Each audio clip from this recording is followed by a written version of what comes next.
Hola, bienvenido a un episodio más de Principio Podcast. Soy Jalín Simón y entrevisto empresarios con principios claros e historias que puedan inspirar a otros. Hoy tengo como invitado un gran amigo, Damon, founder de Chip One. Hoy la entrevista que tendremos será en inglés. Les pido disculpas por mi my English, pero espero poder estar a la altura de los que nos escuchan. Damon, it's a pleasure to have you here. Thank you for having me, Ali. I need you a bit closer, but Okay, sure. Thank you for having me, Ali. Thank you for being here. Thank you for accepting to be here in Principio Podcast. Who are you, Damon? Ooh, that is a very good question to start with, Ali. Who am I? Well, let me give you a little bit about my background and everything. So, Thank you. My name is Damon P. Eisenhauer. My parents are from Iran, so I was born in Iran, and they left Iran when I was 2 years old. So I was a very small child, and we immigrated to Germany. That's where my parents decided to go to. So I got my basically high school education and everything in Germany, and ventured off from there to kind of, open up my own business, literally with my best childhood friends. I think that's one of the best pieces of my story, is that I'm in the fortunate position. You are an immigrant. I'm an immigrant, yeah, absolute immigrant to that Germany. Was hard to be and then come to the US? Yeah, I mean, it was hard for multiple different reasons, because think about it, it's Germany. Yeah. We're foreigners. We're talking, oh my God, I don't want to give you my age, but you can imagine like 40, 45 years ago, right? When we immigrated to Germany. So things were very different back in the day over there. And we had to deal with things that, people back then had to deal with. Not being accepted in society, always being the foreigner, not being the local guy, and all these things, which in a way, I have to tell you, I think it formed my personality to a very advantageous personality that I needed to have for my, all the ventures that are coming up later on in my life. So after all, you feel a bit grateful of what happened. I'm more than grateful. I'm more than grateful about Germany. I'm more than grateful about my parents bringing me there and giving me the opportunity to be exposed to all of that. Yes, it was hard at the moment, but hey, now it made me who I am today, if you will. Okay, great. I have to say something to the audience. Mm-hmm. I admire you. Oh, I appreciate that, Ali. Not only because of the entrepreneur you are or the position you have in your company, and not even because of the company you have. I admire you because of the person, the leader, the director you are. I have the chance to talk to you, and you give me so many advices in the way, in this way. But one of the most important advices you gave me, tell me about how can life can change in 10 minutes. Oh my God.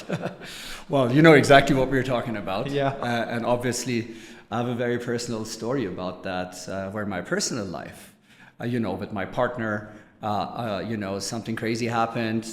We were in a very, very long relationship. Unfortunately, she had a health situation come up, totally unexpected. And like you're saying, my friend, everything in my life on a personal basis changed within 10 minutes, because the story, she had health problems, and after that, everything was different. But what did I learn from this, Ali? What did I learn from this? Yeah. I will tell you. When I was going through that hardship, the biggest lesson I learned is that if you do not appreciate every moment that you are on this planet, you are doing a big mistake. Because we have to understand how fortunate we are to be able to experience all of this, right? And we have to understand that it's a rarity. And if you're conscious about that, if you're really conscious about that, then you will understand that you have to go through life with a smile. And that's what I'm trying to do. Obviously, as you know, Halim, I have a lot of responsibilities. Yes. I have a lot of weight on my shoulder, right? But we met so many times. And I always try to go through life with a positive mindset, because any moment, I think, where you preoccupy yourself with negativity is a lost moment. Damon, you have taught me a lot, but I want to talk about what is your position what is your company about? Sure. So I'm the chief operating officer of a company which is called Chip One Exchange. And Chip One Exchange is a global distributor for electronic components. I'll give it to you in a nutshell real quick, right? Think about your cell phone. Think about your TV. Think about any electronic device that you have, right? Okay. In these devices, there's parts in there that we call semiconductors, chips. Everybody knows about the chips, right? So my company is a global distributor of these chips. That means we work with the biggest consumers in the world that you can think of for these kind of components. Can you give me some examples? Oh, the big guys. I mean, we're very, very strong in automotive. Okay. You know, without giving too much away, the big German guys. Yes. Obviously, originally, like I said, I am from Germany, growing up over there. So it's all the big automotive guys. You know, the big guys. They're our customers. That's on the automotive side. But then we work with the biggest in the world also when it comes to consumer. You know, all the big companies that produce the phones that you use these days or the TVs. We work with all of them. Damon, you came from a rich family. I wish. No, I didn't. I didn't come. I came from very normal background. So how do you start it? Ooh, okay, well, that is an interesting story to tell you. So again, going back to where I grew up, growing up in Germany as an immigrant child, right?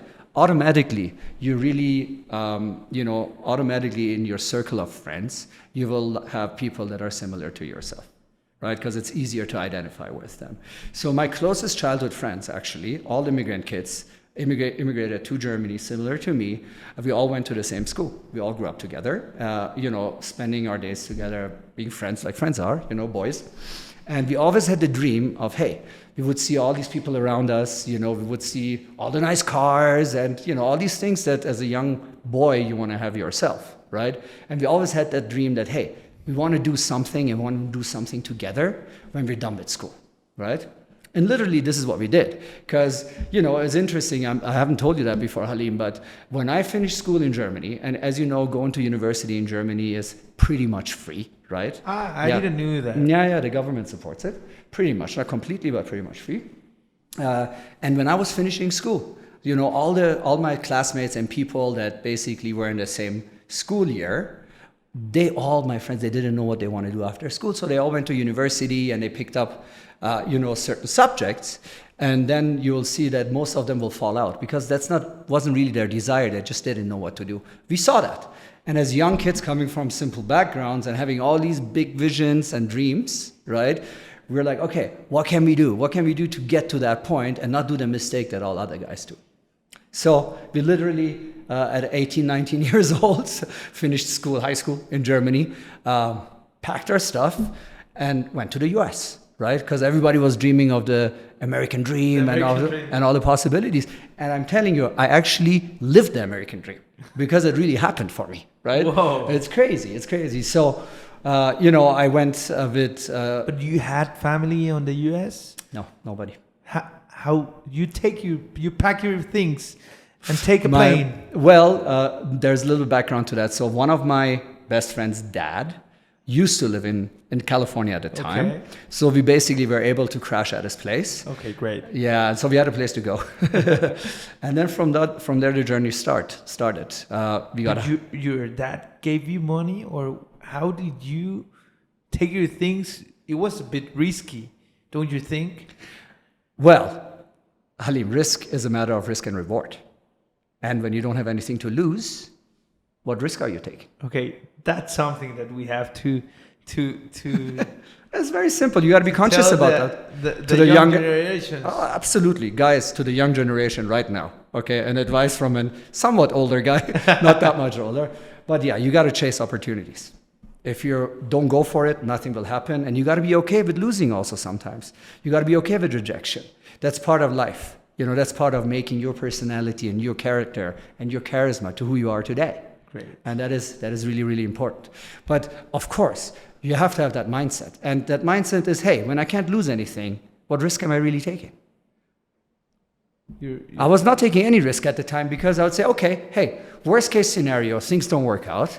I go back a year later and can still go to university. I'm not losing anything. You're right. Yeah? But that didn't happen. You didn't get back to Nah, that university. didn't What happen. happened? Well, Please tell us. yeah. So we basically ended up getting hired by an American company in the United States at a time because of our language skills. Because I'm fluent in 3 languages and German is one of them. Because I grew up over there, and they wanted to open up markets in Europe. So we basically started working for them very successfully. And then at some point, throughout our career, years into it, we had a fallout with this company, unfortunately, and started doing our own journey. Started our own company in 2001. It was hard to independence. Very hard, for 2 reasons. 2 reasons. At that time, Halim, I had something to lose if I take that decision. Okay, risk reward. So that's number 1. And number 2, to be honest, the way we grew up and the way that my friends and I are, we're very loyal people. So a lot had to happen for us to take the decision to leave that company. Let me just leave it with that. You just said something important. Loyal people. Why is a value or a principle you have? Why? I think it's one of the most important principles. Okay, loyalty to people that give you an opportunity, that put their trust in you, right? Yeah. They are doing an advance payment to you.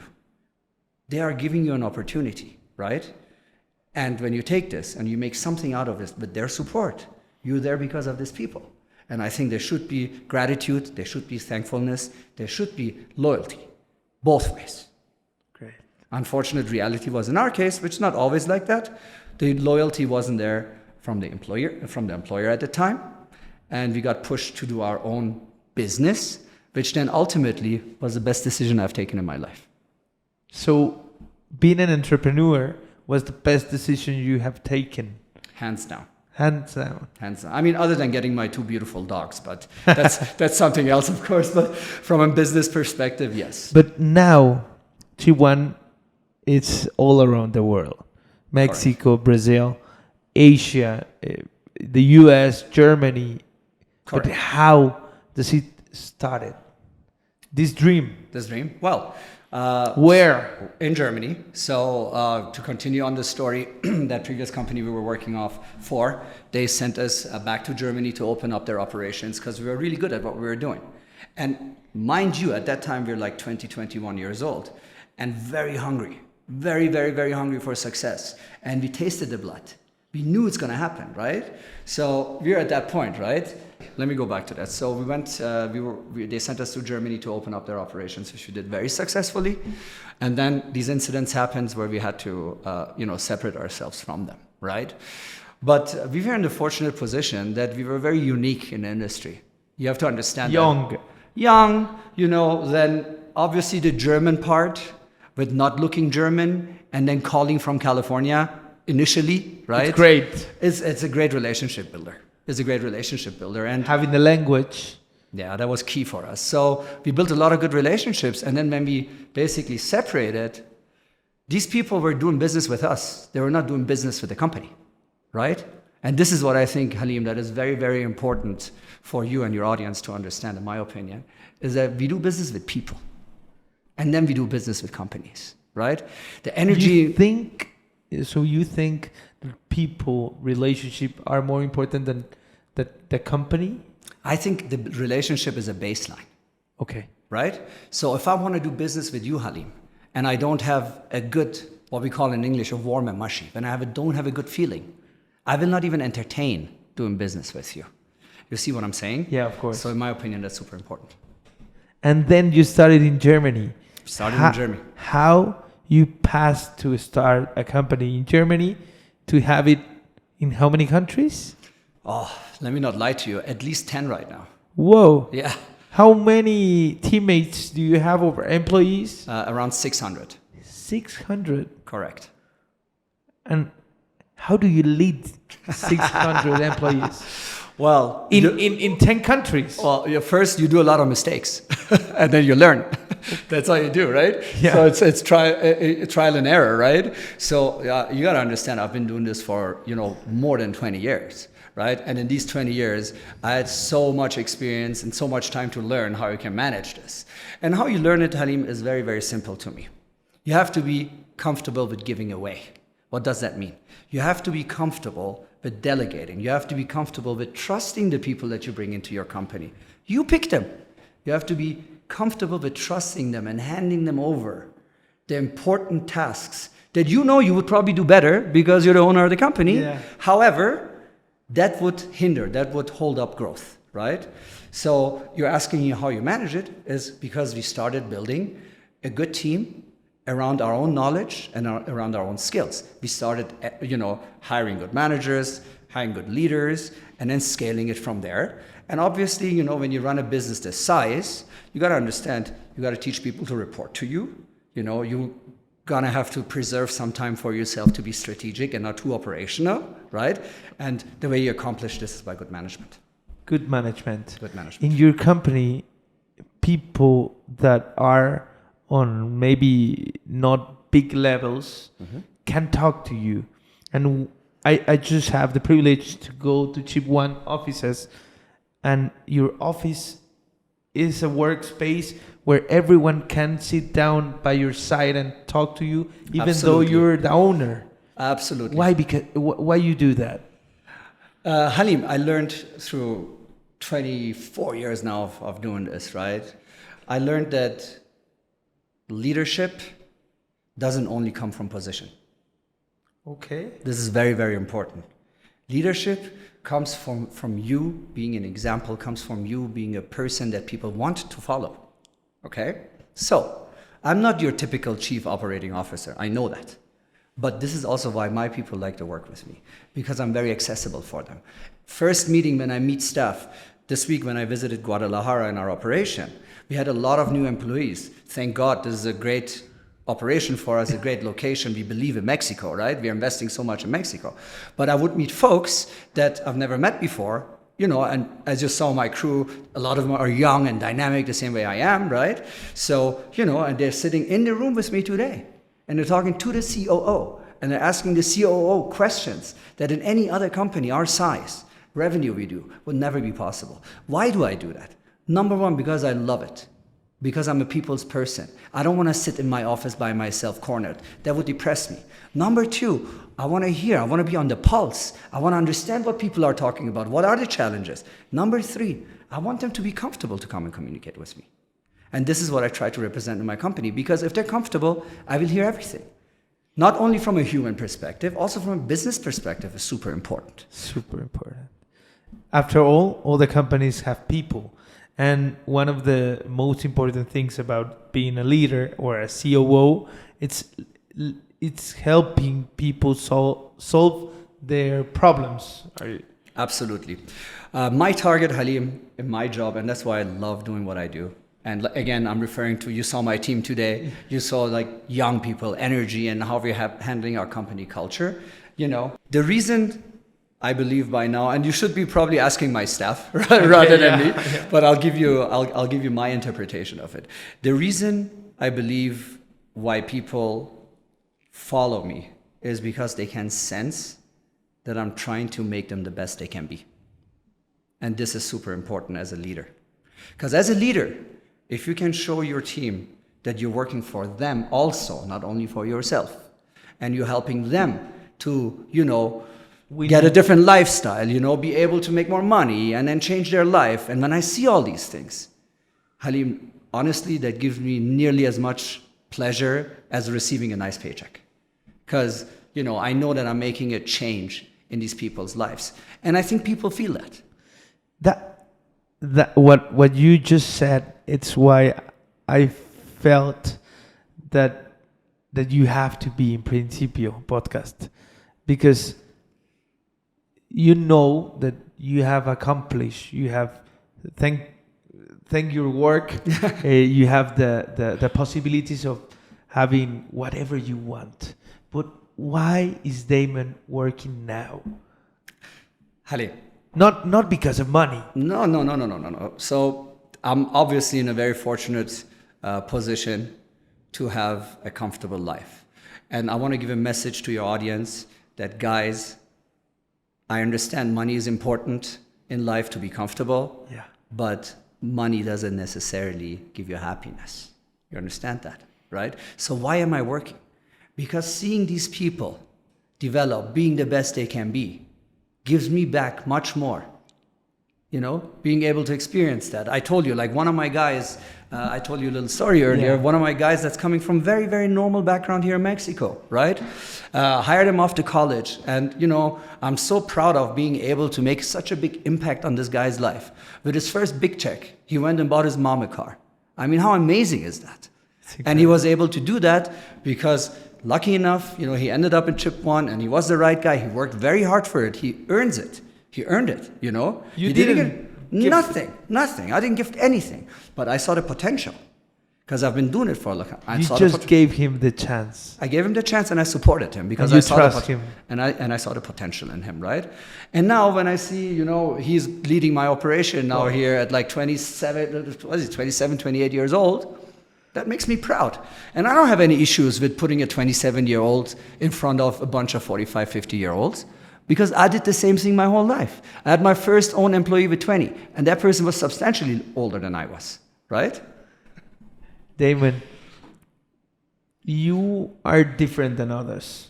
Your way of leading people, it's by hearing them. Why you take that decision to make them feel comfortable talking to you, no matter who you are, the position you have, or the power you've got because of the company? This is a faceted question, but here's what I will tell you. I believe that leadership does not come by position. I believe leadership does not come by title. You could use it that way, right? Obviously, I have the position, you know, to demand stuff from my staff. Yeah. But if they fear me and they don't love me, will they go the extra mile for me or not? So from a human perspective, as well as from a business perspective, in my personal opinion, what I learned throughout these 24 years, right, is when people like to follow you because of what I just explained to you, because they see the good intentions in you, they will work hard for you. They will go the extra mile for you. But if people are only scared because you have the position, they will not do that. And that's one of the main reasons. Now I want to take this time to know, why do you trust that much in Mexico? Oh, well, for that you would have to understand a little bit the geopolitical situation and what's going on in our industry. If you like, I can touch on it real quick. Yeah. All right. So I know this is not about politics and I'm not going to take it far, but everybody knows currently, you know, on the globe, the situation about the components we sell is very critical. Yeah. The chips we sell, they could be what we call used for different type of applications. Not only the chips that we sell, by the way. Generally, chips are used for any electronics, correct? So you have to think about that. These chips can go into a medical equipment device. They can go into a phone, but they could also go into an F-16 jet. They could go into, I don't know, weaponry and that kind of stuff. That's a baseline. So I always say, in my opinion, semiconductors is the new oil. Because whoever has the power over the semiconductors has really the power over the world. It used to be oil. Whoa. But now it's not, because if you have the power over technology, you have power over warfare, you have power over a lot of other things. That's great. Well, yes, it's great if you have the power, right? Okay. But my point is, I think politically that's where it's coming from. So there's a lot of tensions, you know, in between the US and China right now when it comes to these type of components. There's a lot of restrictions going on. The United States, obviously, because of political situations, wants to divest from China. Okay. And we need manufacturing in the US, correct? Yes. But we all also know that manufacturing in the US is going to be super expensive. And when we're not doing it in China, where should it be? Well, what better place than our neighbors in Mexico, right, that are so close to us? So coming back to your question as to why I think it's so important to be in Mexico, because in our industry, Mexico is absolutely the boom country. A lot of manufacturing is coming here. A lot of component consumption comes here. So our biggest customers are setting up over here to build big operations, so we have to be here. Oh, that's great, and that's great for our sector, industrial. So, Damon, another thing, if you have a chance to talk to younger generations, what advice could you give them? Don't give up. Don't. In one sentence. I've had a lot of failure in my life too, Halim. It's not like everything went straight, It But my looks like. yes, but my personality is a personality that I'm a stand-up man, right? So I get hit, I get up harder, right? And this is what I would tell the young folks. I think you guys are growing up in a generation that's so tech-verse, right? And there is so much opportunity. We live in such an amazing time of change. Right? Just think about it. Cars are driving by themselves now, man. It's crazy. And this is just the beginning. This is just the beginning. So if I would give advice to your audience, is like take advantage of the time you're living in. Okay. There is so much change coming, guys. And you better be on the boat right now to not miss the train. And don't give up. Absolutely not. I mean, only if you read about all the big entrepreneurs, Steve Jobs, Elon Musk, you name them. If you read about them, they all had massive failures before they came to the point they are today, or they were today, right? Which means, in my opinion, the target is only reached when the target is reached. So you gotta always work towards that, even if there's diversions, and you have to take, diversions to get there, but you have to always stay focused on that. There are some kind of leaders who think that the way of leading it's been by insults, by don't give them the chance, by don't delegating. What do you think about that? If you people now, it's like something trendy to be an entrepreneur, and they don't know how to lead. They think that they have to impose. They think that they have to make them fear. Mm-hmm. What do you think about that? Let me give you an analogy.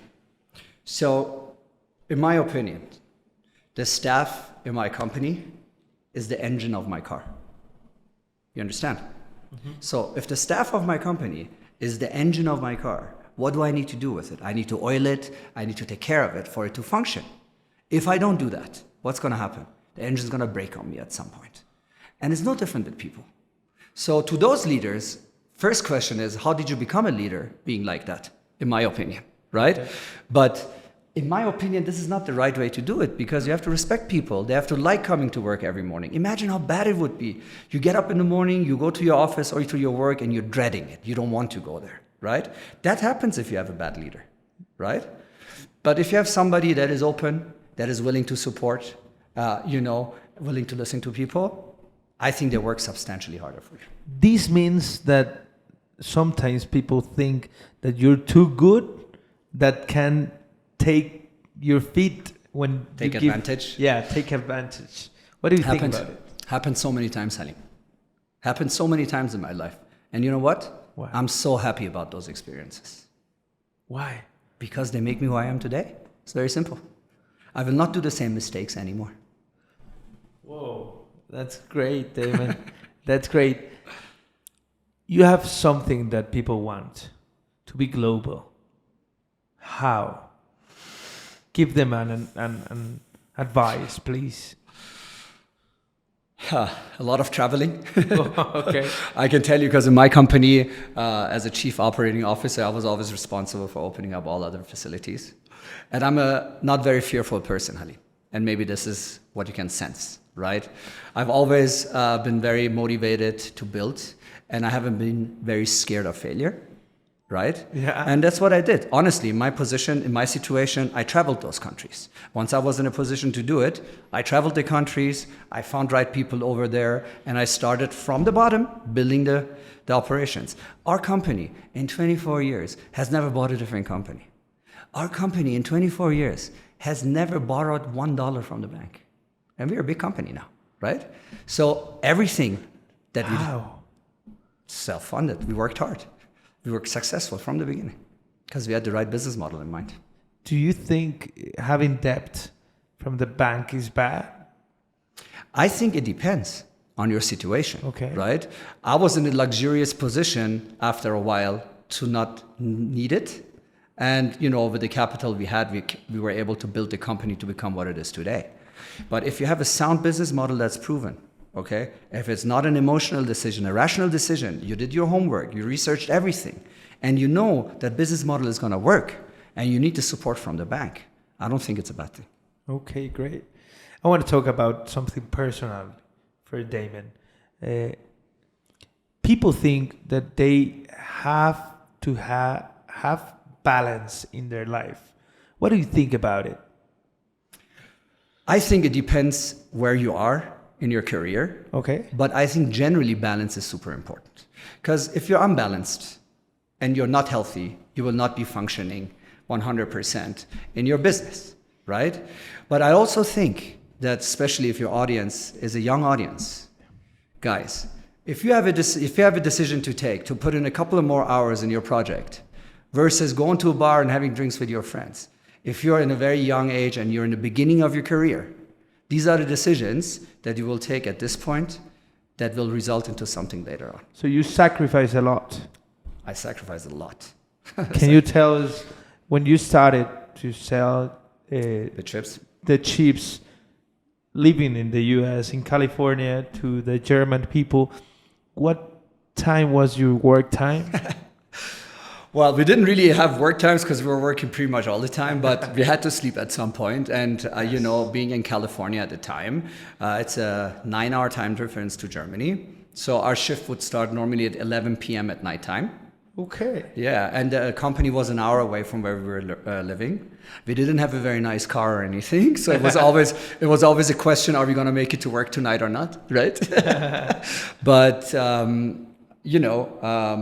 we worked hard from there, and we would be driving to the office at 11 p.m. Stay typically until 11, 12 the next day. Whoa! Of course. We would put in the hours, Salim, I tell you. And what happened on the weekend? Do you party? Did you ever fly from here to somewhere very far and you have a really bad jet lag? Yeah. Okay, that's what happens to you on the weekend. Because on the weekends you turn around. Yeah, of course. Right? And of course, you're talking about balance, right? Of course, on the weekends we try to, we're young boys, not necessarily partying per se, but we try to entertain ourselves, meet people, socialize. But the time was extremely limited because you really only had a Saturday.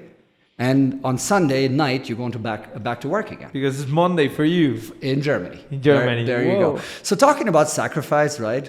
I remember that a lot of the guys that finished school at the same time I finished school, right? Yes. They chose the other path, the normal path, which is also understandable. Parties and focus on that kind of stuff. And then they, like I said earlier, they went to university and a lot of them dropped out at the end, right? And now when I look back, I'm like, man, oh my God, I think I took the right decision because now I have the freedom to do whatever I want if I want to, right? I'm a hardworking guy. I still work a lot, but because I love what I do, right? But, now I have the freedom to do what I want and I have the comfort, of having certain income and stuff. So I think I did the right trade. I think I invested in the beginning and now I'm basically getting the results out of it. Something else, Damon. Propose in life. What does that mean for you?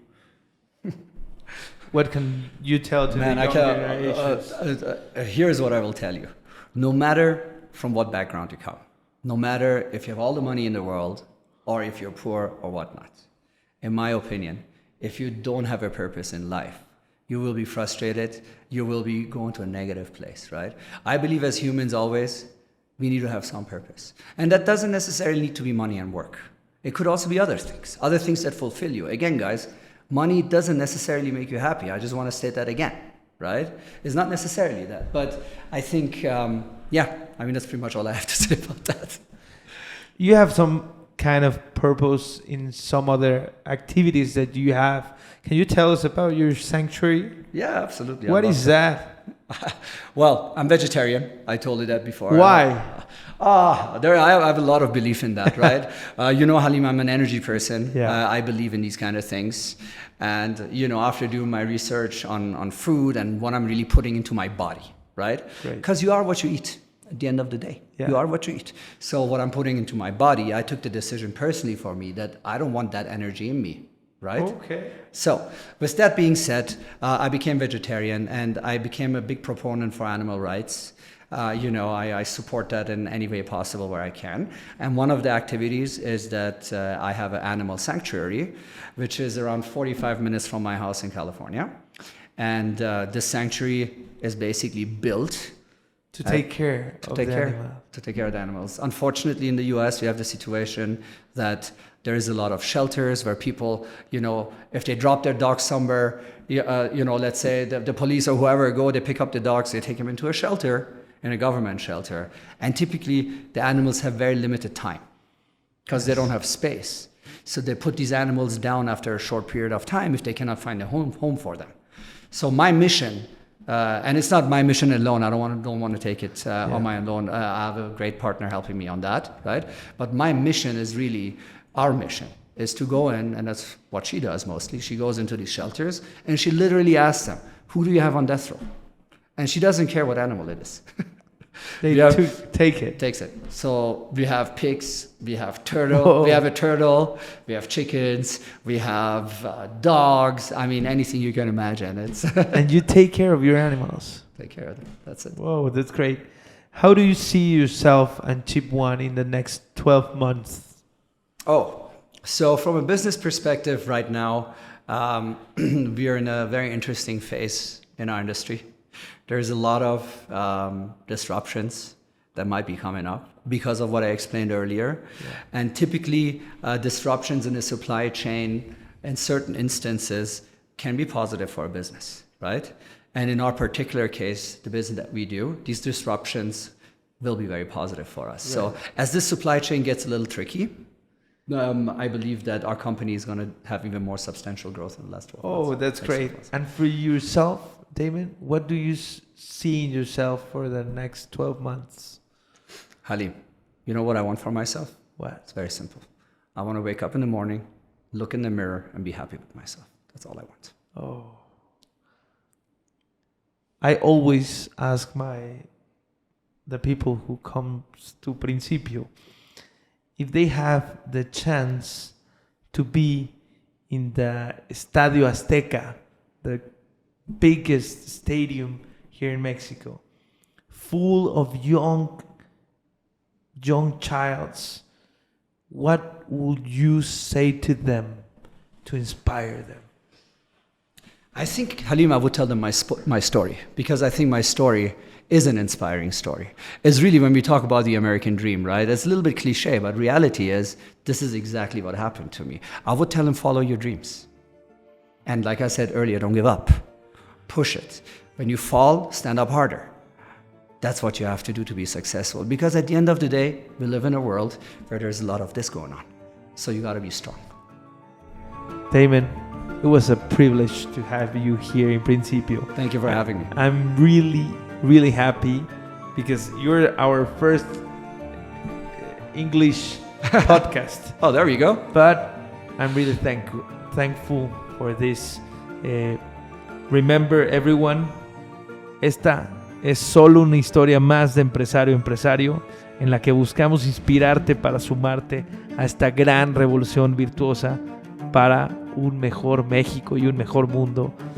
Muchas gracias por escuchar este episodio y nos vemos en el siguiente episodio de Principio Podcast. Hasta luego. Thank you.